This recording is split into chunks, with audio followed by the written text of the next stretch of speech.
Hey, what's up, you guys? Oh God, what was I gonna say?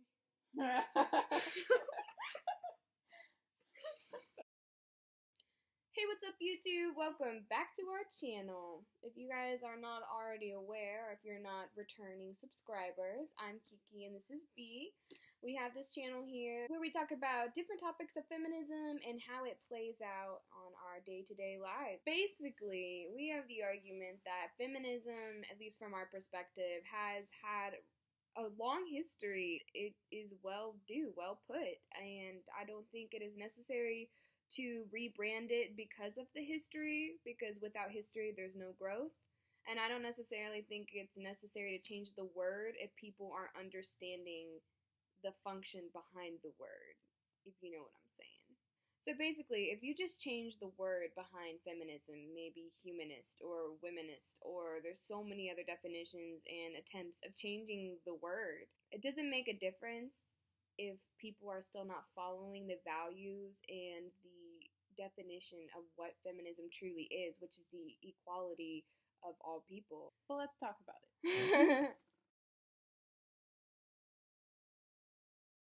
They got voting rights. They got the ability to be elected government officials. They got healthcare. They got the wage. That's been worked out for a while, regardless of what people are currently saying. That's been ironed out to be illegal on the dime to give. On average, it might be 7 cents less a year, but that's not enough to complain. Feminism now is not feminism what it was in the search for equality. Now it's basically become, instead of, hey, I think we should have this too because you and I are both people, we're the same person, to know I'm a woman, therefore I should be standing over top of you and I should be able to dictate what you say. So now instead of being just the fight for equality to be equal with men, now it's the fight to rise above and be more powerful than men. And that's the issue with feminism now. People know what the word means, but people don't know actually how to act them out. They hear equal, and then they actually fight their way past equality. See, when I hear that, I kind of hear some fear, and I really value your opinion because I don't think it's alone. I think a lot of people hold that opinion as well. I just think it's simply based off your own experiences, your own perspectives, what you've grown up with, what you've learned, what you've seen, all of these things. It's all very important, but that's why we talk about it. We want to talk about differencing opinions and how things change. And I think to say that it's a woman stepping over a man is not accurate because that's actually, from a woman's standpoint, really, really hard to do. Believe it or not, it's not equal. A lot of things aren't equal, and so you can hit a man. I can't hit a woman. Even if she hits me first, it is extremely frowned upon to just do the natural thing. And maybe not throw a punch, just maybe a push, a shove, a slap, something. That is extremely frowned upon.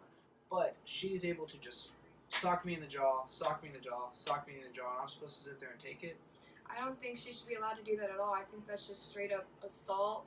I think that men do have inequalities just like women have inequalities. I think both men and women have privileges, and I don't think the fight for female equality is to say that men deserve less rights or deserve anything less than us. They've always had more than us. They're born into it, and it might be hard to see from your own perspective or privilege, but it's true. I mean, I've experienced it growing up in many different ways. You can explain privilege to me, but I had a twin sister growing up, and I can tell you that she got a lot more than I did. That's just one side of it, though.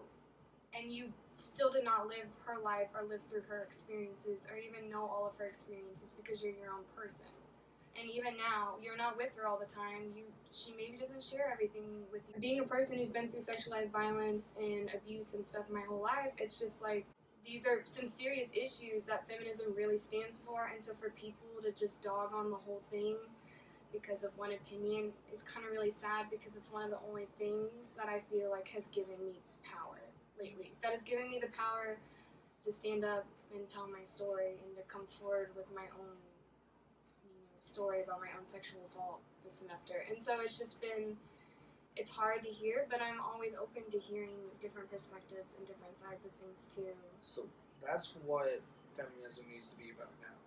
There's honestly, to what I can think of, nothing left really to fight to be equal for. Pretty much everything's been equaled out to this point. Women do have a much harsher time.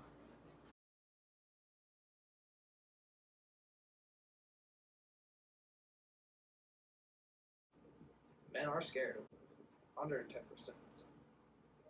Y'all have power and you know that. You have to fight a problem with people who are around the people causing the problem.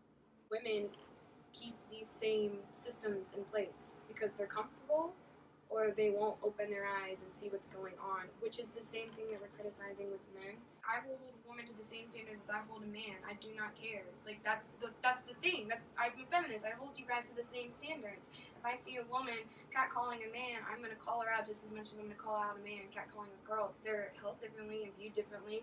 One's seen as a joke, one's seen as sick, and there's a whole movement behind it. But it doesn't make it okay. Think about men wanted to go work. They wanted to be the sole breadwinner. They wanted the wife to stay at home. The wives were content to stay at home. I think that the change is intersectionality. People are really fighting for intersectionality. The old feminism that you're talking about, the first wave, second wave, that was all white feminism. We are stepping on the backs of black women and black men, saying, okay, black men can vote, black women aren't even people, so we should vote. If a woman can get maternity leave, why can't a man? Obviously, feminists fight for that. Another problem is you have women studying gender theory, gender studies. I have 2 queer theory classes next semester. Well, instead of spending all your time studying gender studies and critical thinking, why aren't you putting yourself in and solving the issue yourself? I think if you're going to say that, then you can't ignore the history behind it. Like, when people always criticize women for taking teaching jobs and stuff, that's the only jobs that were available for a long time. And even now, it's harder, and often women are discriminated against in the same field. And it's not girls coming out to rape us. That happens.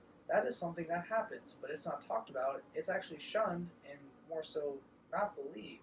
Girl can't rape a guy. That's a problem. And that's a problem. But it's also a part of the problem that feminists are tackling. Feminists who scream,